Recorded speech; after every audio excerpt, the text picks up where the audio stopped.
Hai, welcome back to my channel. Jadi, pada video ini aku akan bereksperimen membuat kue Black Forest. Kue Black Forest itu awalnya dari Jerman. Dan kebetulan aku lagi di Jerman, jadi kenapa tidak kita coba untuk membuat saja. Nah, di sini kalian bisa lihat aku punya loyang baru yang lebih kecil. Yang kemarin itu loyangnya lebih gede, jadi lebih pas untuk porsi beberapa orang saja. Nah, pertama-tama kita akan membaluri seluruh permukaan loyang kita dengan minyak atau margarin ya, supaya kertasnya bisa lengket. Kemudian kita siapkan semua bahan-bahan keringnya dulu ya, supaya nanti lebih enteng untuk dicampur. Nah, langsung aja di satu tempat 120 gram tepung dan 30 gram bubuk coklat. Kemudian 80 gram minyak makan atau butter atau margarin juga bisa yang sudah diencerkan, sama 100 ml susu. Nah, setelah semua bahan kering sudah disiapkan, kita juga perlu siapkan 2 tempat untuk 5 butir telur ya. Pisahkan putih telur dan kuning telurnya.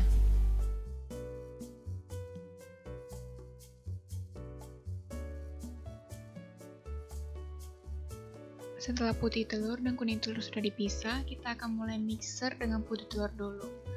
Nah, aku tambahkan 50 gram gula ke putih telur dulu.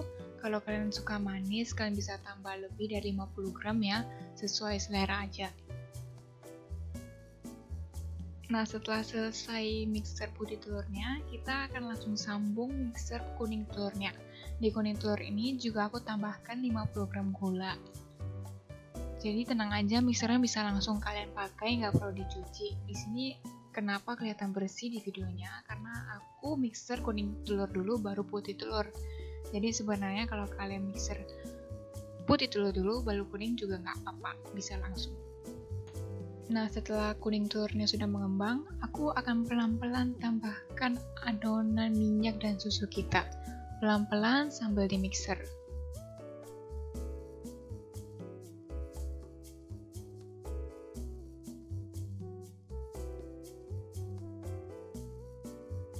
Ini kelihatannya agak cair ya, tapi nggak apa-apa. Setelah itu kita akan masukkan adonan tepung kita. Tepungnya ini jangan lupa kita ayakin dulu ya, supaya nggak ada bulir-bulir yang gede. Setelah itu kita campur saja dengan spatula. Tapi kalian juga bisa langsung campur dengan mixer sih.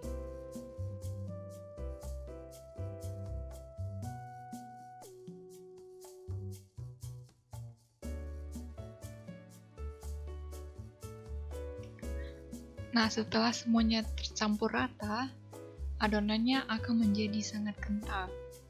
Nggak apa-apa, itu udah bener. Kemudian kita akan campurkan putih telur kita ke adonan kita yang satu lagi. Nah, karena aku punya tempat yang kecil, jadi aku cuma campurkan putih telur sedikit dulu ke adonan coklatnya. Kemudian dari adonan coklat akan kupindahkan ke tempat adonan putih telurnya, karena tempat putih telurnya lebih gede. Tapi kalau kalian punya tempat lebih gede, langsung aja campurkan ke adonan coklatnya. Dibagi 2-3 kali ya. Jangan langsung semuanya. Dan juga kalian aduk kalau di putih telur perlahan tapi pasti ya. Dan jangan terlalu keras, takutnya nanti putih telurnya bakal turun, tidak mengembang lagi.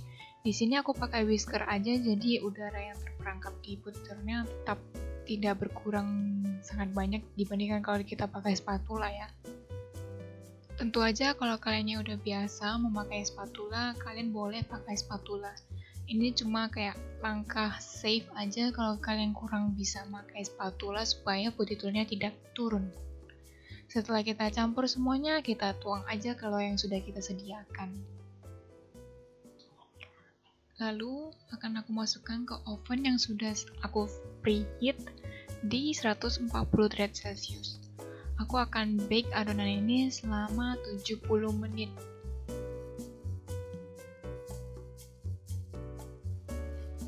Tada, ini sudah jadi. Nah, untuk lihat apakah dalamnya sudah benar-benar matang atau tidak, kita bisa pakai tusuk gigi atau tusuk lidi, kita tusuk aja di tengahnya. Nah, kalau misalnya tusukannya keluar tidak berbekas atau tidak berwarna coklat, itu tandanya tengahnya udah mateng. Nah, kalau misalnya tengahnya masih coklat, itu tandanya di dalam masih basah. Jadi kalian harus panasi kurang lebih 5 atau 10 menit lagi di dalam oven. Nah, ketika kuenya kita keluarkan dari oven, kita langsung keluarkan dari loyangnya ya. Kita dinginkan di luar loyangnya, supaya tidak terjadi kesalahan seperti saya, yang saya dinginkan di dalam loyang, jadinya pinggirannya agak menciut. Setelah dikeluarkan dari loyang, kita biarkan sampai benar-benar dingin ya. Nah, sekarang kita akan lanjut untuk buat ke topping dan whipped creamnya. Nah, di sini karena teman-teman aku kurang suka buat cherry langsung, jadi aku cuma pakai selai cherry. Nah, selainya ini kan agak jelly gitu ya, jadi aku keluarkan dan aku pecah-pecahkan dulu supaya terlihat agak mencair.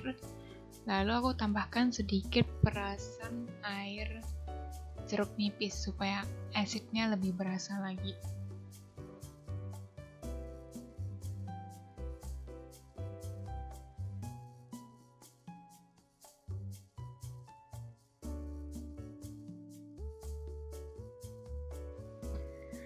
Setelah selai cherry-nya udah selesai, aku akan potong kue kita yang sudah dingin ya, yang sudah dingin menjadi 3 bagian.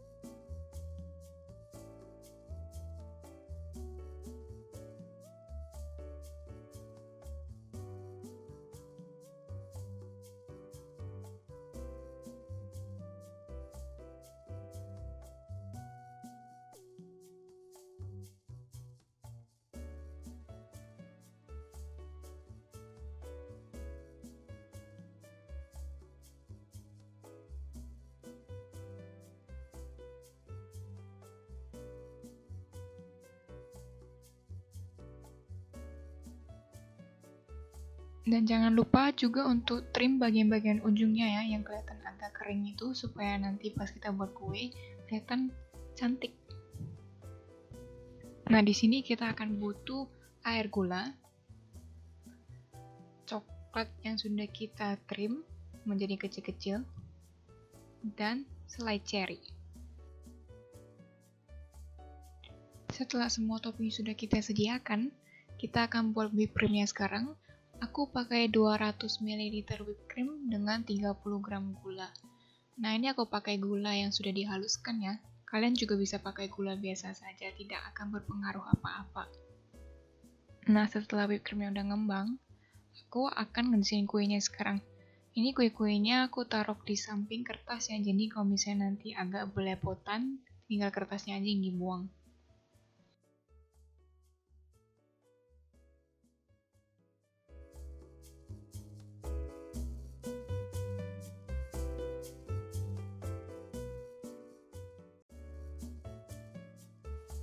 Setelah itu, tiap kue akan aku lapisi dengan air gula supaya kuenya tidak kering ya, jadi lebih moist gitu dan juga manis. Makanya tadi di adonannya aku tidak taruh terlalu banyak gula terlebih dahulu, karena di sini kita akan tambahkan dengan air gula lagi.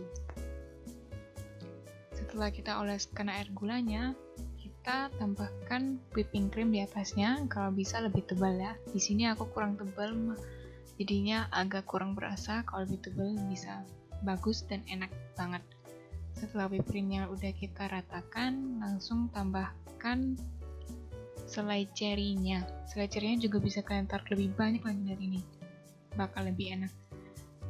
Kemudian aku akan mengulang lagi untuk sisa kue kita, air gula, whipped cream, dan selai cherry.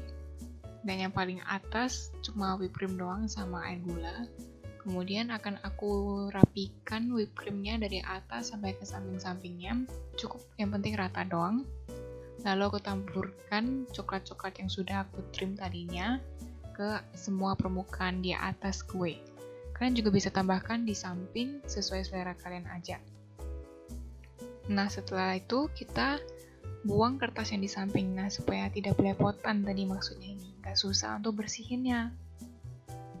Dan tada, kue Black Forest kita telah jadi. Akan dipotong dan dinikmati. Sebelum dinikmati, kalian juga bisa taruh ke kulkas dulu ya supaya dingin, cili-cili, enak.